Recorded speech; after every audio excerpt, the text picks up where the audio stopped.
नागपूर शहरातील नंदनवर परिसरामध्ये 4 डिसेंबरला एका तरुणावर आणि तरुणीवर जीवघेणा हल्ला झाला होता आणि या हल्ल्यामध्ये तरुणाने त्याचा जीव गमावला आणि तरुणी गंभीर जखमी झाली होती। ही घटना प्रेम प्रकरणातून झाल्याचा संशय पोलिसांनी व्यक्त केला होता। मात्र आता या प्रकरणात मोठी अपडेट समोर येते। संबंधित तरुणाच्या गर्लफ्रेंडनेच त्याचं आयुष्य संपवल्याची बातमी समोर येते। तरुणाचं नाव बालाजी असं आहे आणि त्याच्या प्रेयसीचं नाव रती असं आहे। मिळालेल्या माहितीनुसार बालाजीला पोलीस व्हायचं होतं। हे स्वप्न पूर्ण करण्यासाठी तो मित्राच्या खोलीत राहून पोलीस भरतीची तयारी करत होता। त्याची गर्लफ्रेंड रती ही त्याला अधूनमधून भेटण्यासाठी येत होती, घरी ये-जा करायची। हल्ल्याच्या दिवशी सुद्धा रती बालाजीला भेटायला गेली।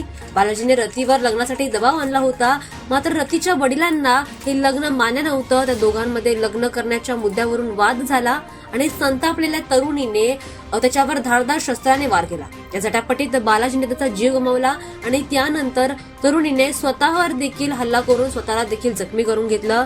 यानंतर आरोपी तरुणी आणि तरुण एकाच घरात आढळले। त्यानंतर स्थानिकांना ही बातमी समजताच त्यांनी दोघांनाही रुग्णालयामध्ये दाखल केलं।